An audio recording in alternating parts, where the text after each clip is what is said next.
Dans cet exercice, on nous demande de déterminer si les droites AB et CD sont parallèles.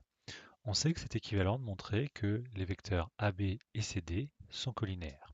Donc ce que l'on va faire, c'est qu'on va commencer par déterminer les coordonnées du vecteur AB, puis les coordonnées du vecteur CD. Alors pour les coordonnées du vecteur AB, je vous rappelle qu'on a une formule et on fait simplement xb moins xa pour l'abscisse, yb moins ya pour l'ordonnée. En fait, on fait le point d'arrivée moins le point de départ. Point d'arrivée moins point de départ, point d'arrivée moins point de départ. Il suffit simplement de remplacer. Donc pour AB, on va avoir 3 moins 1. Et pour les ordonnées, 7 moins 2. Ensuite, on calcule et on obtient que le vecteur AB a pour coordonnées 2, 5.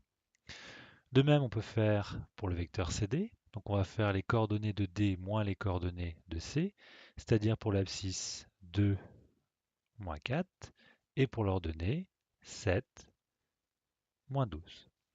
On obtient CD moins 2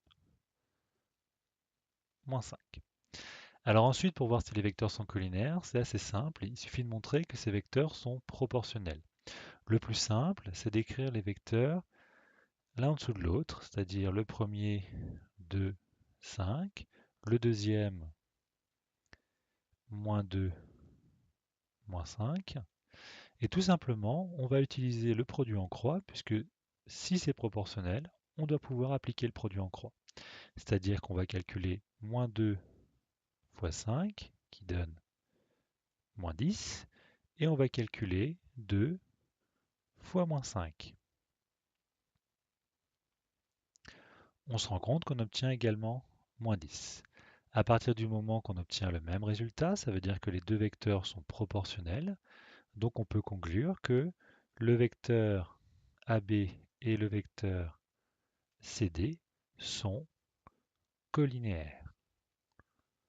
Or, si les deux vecteurs sont collinéaires, on peut en déduire que la droite AB et la droite CD sont parallèles.